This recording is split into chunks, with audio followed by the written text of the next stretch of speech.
Hi Libra, mid-month of February 2024. Ito na po ang inyong reading. Love and career reading tayo ngayon. Siyempre pa, andyan pa rin ang usaping pag-ibig bilang tayo ngayon ay nasa love month. Sige, kuha lang tayo ng ilang messages para sa mga Libra. Ngayong mid-February 2024, message. Mid-month of February 2024 para sa mga Libra, ayan, may umangat na, sige. The Ten of Cups ay narito, the Emperor reverse, Queen of Cups, the Two of Wands, and the Four of Swords reverse. Okay, so Libra, usaping relasyon muna tayo, pag-ibig. Narito yung ilang selebrasyon or maybe isang message po ito for some of you na celebrate love bilang andito tayo sa love month.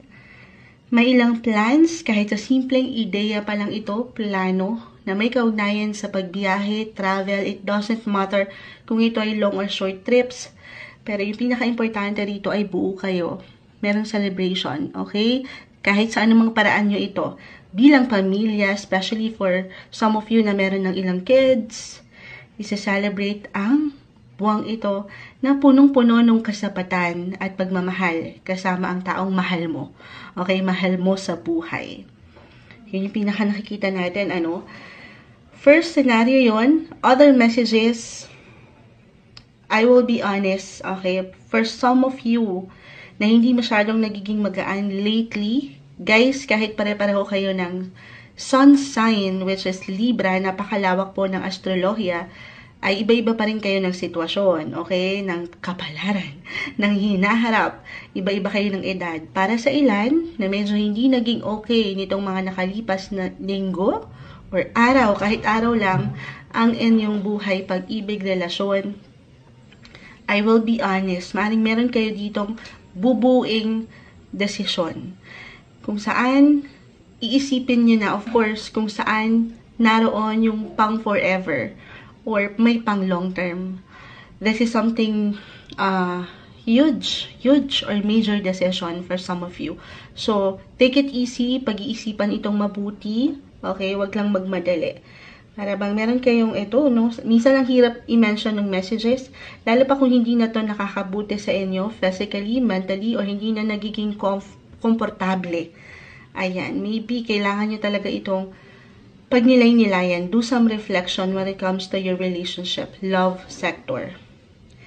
Kasi something, ito yung pinakauna.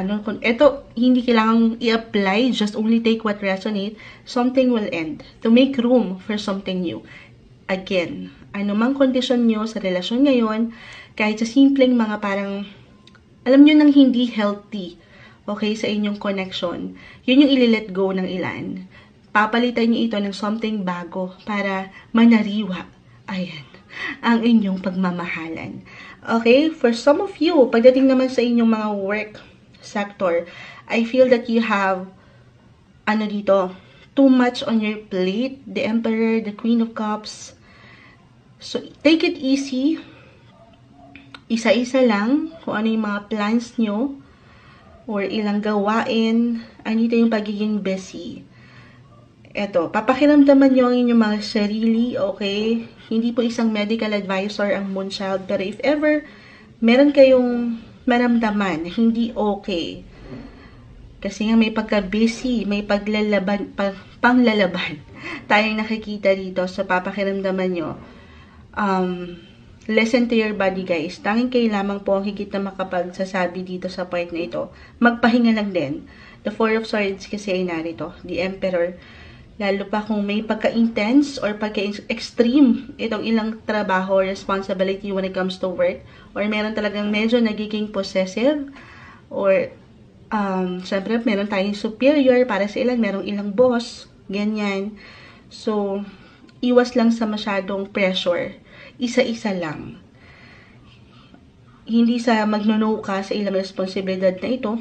Yan ay isang oportunidad, pero alalayan lang sa part nang hindi ka nasasobrahan, nang hindi mo nakakalimutan yung ikaw. Maging aware ka rin dito sa iyong pakiramdam. Siyempre paano nga naman natin magagampanan itong ilang obligasyon, ilang kailangan mong tugunan when it comes to your money, family, kung ikaw mismo physically or mentally ay hindi okay. So, take it easy, magpahinga rin, magtulog, okay? Deserve ang pahinga. Ngayong mid-month, hindi pa tayo nakakakuha ng final message. Kuha tayo bago natin makalimutan. Libra, advice, mid-month of February. Ayan, may bumagsak na.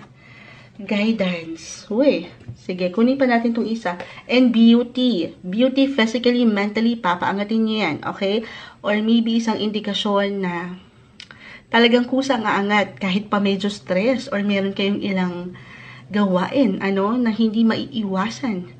Dahil yan ay isang hinaharap talaga or tungkulin. Pero aangat pa rin ang inyong mga beauty, ang inyong pagiging magnetic at charming. Bilang kayong mga Libra, you are ruled by planet Venus, the planet of love and beauty and guidance narito.